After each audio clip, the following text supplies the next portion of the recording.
আসসালামু আলাইকুম, welcome back to my new blog video. This is Urmi. কি অবস্থা সবার? আই হোপ সবাই অনেক বেশি ভালো আছো। আলহামদুলিল্লাহ আমিও ভালো আছি। তো দেখতেই পাচ্ছ আজকে আমি বোরকা পরে একদম সুন্দর করে রেডি হয়ে গিয়েছি, আর এখন আমরা রেল স্টেশনে চলে এসেছি। কেন এসেছি, কোথায় যাচ্ছি সবকিছু বলবো আজকের এই ব্লগ ভিডিওতে। আর গাইস, আজকে কিন্তু এই ব্লগ ভিডিওটা একটু স্পেশাল হতে যাচ্ছে। স্পেশাল বলতে আমার জন্য, কারণ হচ্ছে আজকে আমরা গ্রামের বাড়িতে যাচ্ছি। আর গ্রামের বাড়িতে কেন যাচ্ছি আই গেস অনেকেই বুঝে গিয়েছো, কারণ আমি গত ব্লগে বলে দিয়েছিলাম। যাই হোক, আজকে যেহেতু ট্রেন দিয়ে আমরা গ্রামের বাড়িতে যাচ্ছি, তো আমরা অনেক সকালবেলা ঘুম থেকে উঠে রেল স্টেশন চলে এসেছি।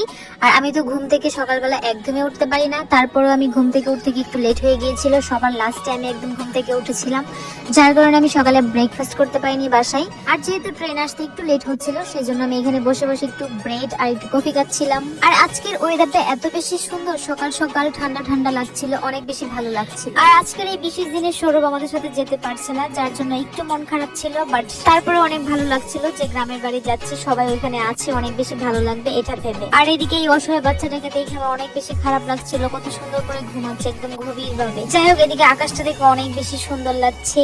আর আমি তো আজকে অনেক বেশি এক্সাইটেড ছিলাম যে আজকে আমি ট্রেন দিয়ে যাব, কারণ আমি কখনো ট্রেনে উঠি নাই। তোমরা হয়তো বিশ্বাস করবে না যে এত বড় হয়ে গেছি, আজ পর্যন্ত আমি ট্রেনে উঠি নাই। সত্যি বলতে আমি যখন থেকে বুঝতে শিখেছি তখন থেকে কখনো আমি ট্রেন দিয়ে যাতায়াত করি। আর আমার আম্মু তো বলে যখন আমার বয়স 5 থেকে 6 মাস ছিল তখন নাকি আমাকে খুলে করে নিয়ে নানা বাড়ি গিয়েছিল। আর তখন তো আমি অনেক বেশি ছোট ছিলাম, আমার তো একদমই মনে নেই। আর এমনি তো আমি ছোট থেকে ট্রেন দেখলে আমার অনেক বেশি ভালো লাগে, অনেক বেশি খুশি হয়ে যাই। আর আজকে যেহেতু ট্রেন দিয়ে যাতায়াত করতেছি, আজকে তো অনেক বেশি খুশি। আর এদিকে দেখো আকাশটা এত বেশি সুন্দর লাগছিল, আর সেটাই আমি তোমাদেরকে দেখাচ্ছিলাম। তবে ট্রেন দিয়ে যাতায়াত করার সময় নাকি অনেক বেশি সতর্ক থাকতে হয়, কারণ ট্রেনে নাকি অনেক বেশি মোবাইল চুরি হয়ে যায়। সেজন্য আমার পাশে বসে থেকে আমার শাশুড়ি আম্মু বারবার বলতেছিল যে ভিডিও করো না, মোবাইল কিন্তু টান দিয়ে নিয়ে চলে যাবে। আর আমি তো কোনো রকম কথাই শুনতেছিলাম না, আমি বারবার ভিডিও করতেছিলাম। আর আকাশটা এত বেশি সুন্দর, ভিডিও না করে কি থাকতে পারি বলো তো?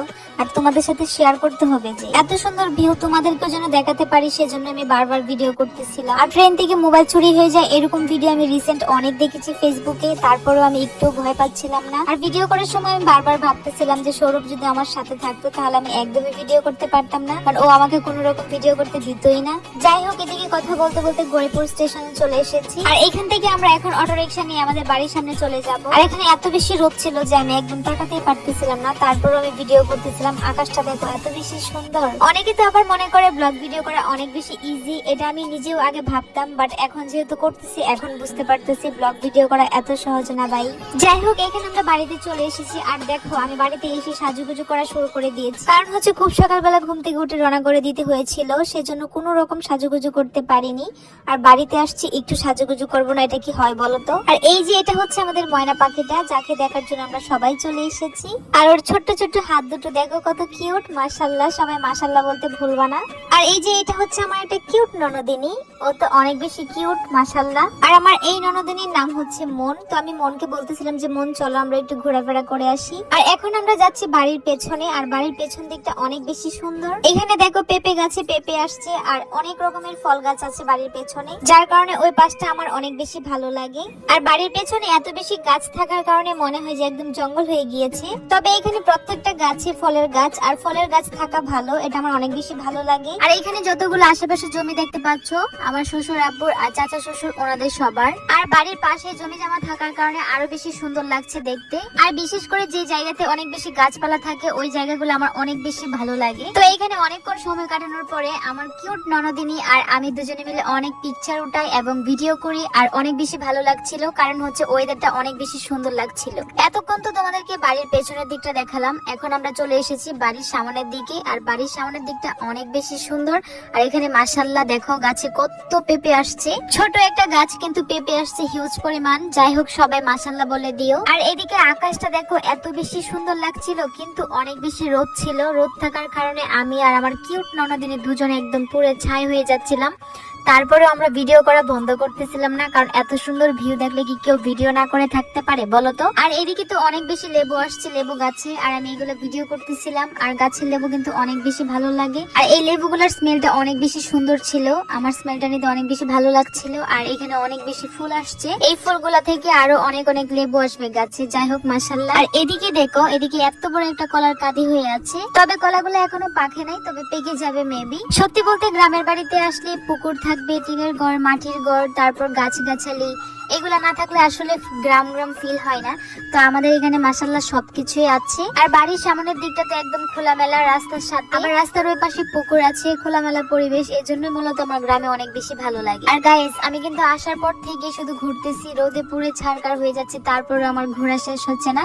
তো এতক্ষণ ঘোরাঘুরি করে তারপর বাড়ির ভেতরে ঢুকলাম, দেখলাম সবাই রান্না বান্নার জন্য রেডি করতেছে সবকিছু। আর আমরা আজকে বাড়িতে কেন এসেছি এটার কারণ অবশ্যই আমি গত ব্লগে বলে দিয়েছিলাম, তবে যারা আমার গত ব্লগ ভিডিও দেখো না তারা অবশ্য বুঝতে পারবা না, আবার অনেকে হতে পারো নতুন। তবে আজকে আবারও বলে দিচ্ছি, ব্লগ ভিডিওর শুরুতে তোমরা একটা বেবিকে দেখেছো, আর মূলত আমরা ওর জন্যই আসছি। ও হচ্ছে আমার শ্বশুর আব্বুর একদম ছোট ভাইয়ের মেয়ে। দীর্ঘ 12 বছর পরে ওনার মেয়ে হয়েছে, সেজন্য সবাই অনেক বেশি খুশি ছিল।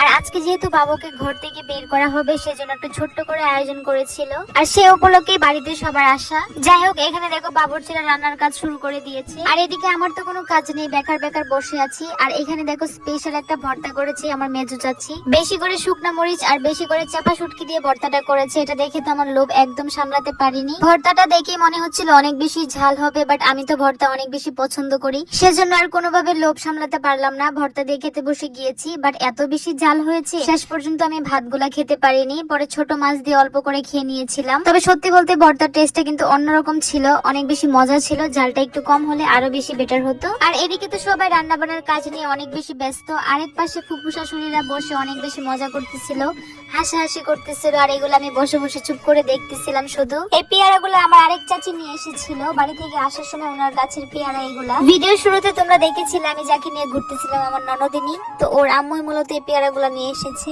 আর পেয়ারাগুলো দেখতে অনেক ছোট, যার কারণে আমার মনে হচ্ছিল যে একদমই ভালো লাগবে না খেতে, বাট যখন এগুলো আমি খেলাম তখন তো অনেক বেশি মজা লাগছিল। পেয়ারাগুলো দেখতে ছোট কিন্তু খেতে অনেক বেশি মজা, আর মজা তো লাগবেই। দেখো আমরা এত মজা করে খেয়েছি পেয়ারাগুলা, একদম ঝাল করে খেয়েছিলাম। আর এটা হচ্ছে আমার একটা ননদ, ওকে অনেক বেশি পছন্দ করি আমি, আর বাড়িতে গেলে ওর সাথে বেশি সময় কাটাই। ও অনেক লক্ষ্মী একটা মেয়ে, বাড়িতে যাবার পর থেকে শুধু দেখতেছি ও কাজ করতেছে, অনেক বেশি ব্যস্ত, যার জন্য ওকে নিয়ে একদমই বের হতে পারি নাই। আর এই জন্য ভিডিও শুরুতে তোমাদেরকেও দেখাতে পারি নাই। ও কিন্তু আসলে অনেক লক্ষ্মী একটা মেয়ে, আর ওর নাম হচ্ছে নৌসিন। আর নৌসিন সবসময় আমি বাড়িতে যখনই যাব, ও সবসময় চিন্তা করবে ভাবি কি খেতে পছন্দ করো, মানে আমি যেগুলো পছন্দ করি ও আমাকে সবসময় এগুলা করে খাওয়াবে। মানে কি বলবো, ও সবসময় চিন্তা করে ভাবিকে কি খাওয়ানো যায়, স্পেশাল কি খাওয়ানো যায়, সবসময় এরকম চিন্তা করে। যাই হোক, এখানে ননদ ভাবি মিলে দুজনে বসে খুব মজা করে পেয়ারা মাখা খেলাম। দেন হচ্ছে পেয়ারা মাখা খেয়ে আমি আবারও বাড়ির সামনে চলে গিয়েছিলাম। আর এখানে কিছু সুন্দর সুন্দর ফুল ফুটেছিল, আর এই ফুলগুলোর নাম আমি অনেক শুনেছি আগে। এই ফুলটা নাকি একটা ঔষধি ফুল অনেকে বলে থাকে, আমি আসলে নামটা জানি না, নামটা যারা যারা পারো কমেন্টে বলবা। আর এগুলা দিয়ে নাকি ওষুধ বানানো যায়। আর এখানে দেখো কুমড়ো ফুল ফুটেছিল অনেক। গ্রামে আসলে সত্যি বলতে আমার এগুলা দেখতে অনেক বেশি ভালো লাগে, আর গাছ আমার অনেক বেশি প্রিয়, গাছ দেখলে আমার অনেক বেশি ভালো লাগে। আর এইদিকে তো দেখো সুপারি গাছে অনেক পরিমাণে সুপারি আসছে, আর এর পাশেই তো জলপাই গাছ, আর জলপাই গাছে অনেক জলপাই আসছে, জলপাইগুলো অনেক বেশি বড় ছিল, দেখে তো আমার একদমই মন চাচ্ছিল যে জলপাইগুলো পেরে খেয়ে ফেলি, বাট জলপাই গাছ অনেক উঁচুতে ছিল, আর যেগুলো পারা আমার পক্ষে ইম্পসিবল গাইস। যাই হোক, মনে অনেক কষ্ট নিয়ে এখন আমরা চলে যাব বাড়ির সামনের দিকে। আর দেখো আকাশটা গাইস এত সুন্দর, আর ওই দিনের আকাশটা অনেক বেশি সুন্দর ছিল, কিন্তু অনেক বেশি রোদ ছিল। একদিকে যেরকম ভালো লাগছিল, অন্যদিকে একদম রোদে স্কিন পুড়ে যাচ্ছিল, প্রচুর গরম লাগতেছিল। আর এই গরমে বাসায় এসে আমার ননদিনীকে বললাম যে লেবু শরবত করে খাওয়াও, অনেক বেশি গরম লাগতেছে। আর বলার সাথে সাথে আমার লক্ষ্মী ননদিনী একদম ঝট করে আমার জন্য লেবু শরবত করে ফেললো। বাড়িতে আসার পর থেকে আমি রোদের মধ্যে শুধু ঘোরাফেরাই করতেছিলাম, আর এত রোদের মধ্যে আমি ছবি তুলতেছিলাম, ভিডিও করতেছিলাম, এগুলো করতে করতে আমার স্কিন একদম পুড়ে যাচ্ছিল। তারপরে অনেক বেশি ভালো লাগছিল, কারণ এত সুন্দর পরিবেশ থাকার পরে কি চুপ করে বসে থাকা যায় বলো তো? আর তোমাদেরকে তো ভিডিও করে আমার দেখাতে হবে, তাই না? আর এইদিকে আমার দুই ননদিনী বসে বসে একদম দেখো টিকটক করে, আর এগুলা নিয়ে আমি অনেক বেশি মজা করতেছিলাম ওদের সাথে। আমরা দুষ্টুমি করতে করতে এদিকে দুপুরের লাঞ্চের সময় হয়ে গিয়েছিল, আর আমরা এখানে লাঞ্চ করতে বসে গিয়েছি। আর আজকে দুপুরের লাঞ্চ ছিল বিরিয়ানি, তো আমরা এখানে বিরিয়ানি খাওয়া দাওয়া করার পরে এখানে পায়েস খাচ্ছিলাম। এই পায়েসটা মূলত কি দিয়ে রান্না করছে আমি নিজেও বুঝতে পারি নাই, তবে পায়েসটা খেতে ভালোই ছিল মোটামুটি। তো খাওয়া দাওয়া শেষে দেখো আবারও আমি বাড়ির সামনে চলে এসেছি, আর এখানে এসে অনেক দুষ্টুমি করতেছিলাম, আর এখানে গাছে উঠে গিয়েছি। এই ভিডিওটা তোমরা অলরেডি দেখে ফেলেছো। যাই হোক, যেহেতু বিকেল হয়ে গিয়েছিল আর আমাদেরকে মাইমিসিং চলে আসতে হবে, সেজন্য আমরা একটু ঘোরাঘুরি করে দেখছিলাম। গ্রামের বাড়ি আসার পর থেকে তো তোমাদেরকে পেছনের দিকটা দেখালাম এবং সামনের দিকটাও দেখালাম। আর এখন তো আমার সাথে আমার দুই ননদিনী আছে, আর ওদেরকে নিয়ে আমি পুকুর পাড়ে চলে যাচ্ছি। আর ওইখানে পুকুর ভরা মাছ আছে একদম, তোমরা দেখলেই বুঝতে পারবা। আমাদের ফিশারির মধ্যে প্রচুর মাছ চাষ করা হয়েছে, আর সেই মাছগুলো আমরা এখন দেখতে আসছি।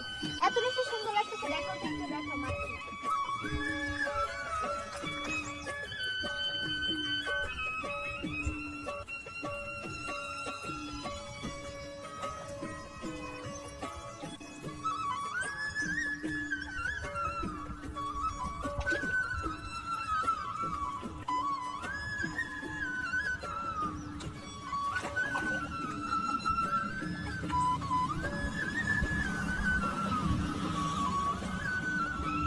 সবার এটা একদম সিরিয়াল ভাবে। এখানে এটা হচ্ছে ছোট চাচ্চুর, মাঝখানে হচ্ছে মেজো চাচ্চুর, তারপরে হচ্ছে সেজো চাচ্চুর, তারপর হচ্ছে আমার শ্বশুর আব্বুর। ভিউটা দেখো, জাস্ট অসাধারণ, অনেক সুন্দর লাগতেছে, তাই না? এতক্ষণ তো তোমরা দেখতে পেয়েছো পুকুর পাড়ের সৌন্দর্যটা, দেখে অনেক বেশি মন ভালো হয়ে গিয়েছিল আমার। আর এত সুন্দর দৃশ্য দেখলে যে কারোর মন ভালো হয়ে যেতে পারে। যাই হোক, এখানে আমি আমার ননদিনীদের সাথে ফানি ভিডিও মেক করতেছিলাম, তোমরা অলরেডি ভিডিওগুলো দেখে ফেলেছো। আর এদিকে দেখো, পুকুর পাড়ে বসে আড্ডা দেওয়ার সময় আমার মনেই ছিল না যে আমাদের আজকে চলে যেতে হবে। আর আমাকে খুঁজতে খুঁজতে আমার শাশুড়ি আম্মু রাস্তায় এসে দাঁড়িয়ে আছে আর বলতেছিল যে আমাদের তো চলে যেতে হবে, রেডি হয়ে নাও। সত্যি বলতে আমার কেন জানি খারাপ লাগতেছিল, আমার মনে হচ্ছিল যে সময়টা কোন দিক দিয়ে চলে গিয়েছে আমি বুঝতেই পারিনি। আর কিছুক্ষণ বাড়িতে থাকতে পারলে অবশ্যই ভালো লাগতো। যাই হোক, কিছু তো করার নেই, চলে তো যেতেই হবে। তো এখানে আমি আরেকটু বাবুকে দেখছিলাম, ময়না পাখিটাকে দেখার জন্য আসছিলাম। আর ও তো সারাক্ষণ শুধু ঘুমোচ্ছে, একদমই আমাকে তাকিয়ে দেখছিল না। যাই হোক, তারপরও সবার কাছ থেকে বিদায় নিয়ে আমরা রওনা করে দিচ্ছি ময়মনসিংহ এর উদ্দেশ্যে। আর বাসার সামনে থেকে আমরা অটো রিকশা নিয়ে একদম চলে যাব গৌরীপুর রেল স্টেশনে।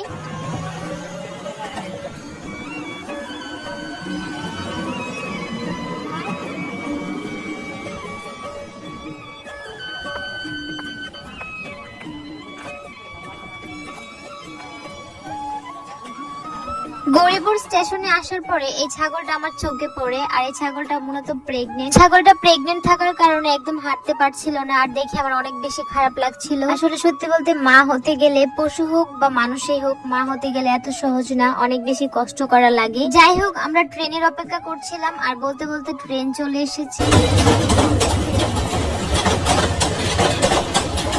ট্রেনে ওঠার পরে বাবা ঢাল বাজা এনে দিয়েছিল, আর ঢাল বাজা কেটে কেটে সবার কথা ভাবছিলাম। বাড়িতে সবাই আছে আর ওদেরকে অনেক বেশি মিস করব। ও হ্যাঁ, অনেক তো বক বক করে ফেললাম সারাদিন। তো আমার ভিডিওটা কে কোথা থেকে দেখতেছো এটা কিন্তু অবশ্যই কমেন্ট করে জানাতে পারো। আর বাড়ির সবকিছু মিলিয়ে ভিডিওটা কেমন লেগেছে এটাও কিন্তু কমেন্ট করে জানাতে পারো। আর যারা আজকে আমার নতুন ভিডিও দেখতেছো সবাই আমার পেজটা একটু ফলো করে দিও। যাই হোক, আজকের ভিডিও এই পর্যন্তই ছিল। সবাই ভালো থেকো, সুস্থ থেকো, দেখা হবে নেক্সট কোনো ভিডিওতে। Thanks for watching, tata, bye bye.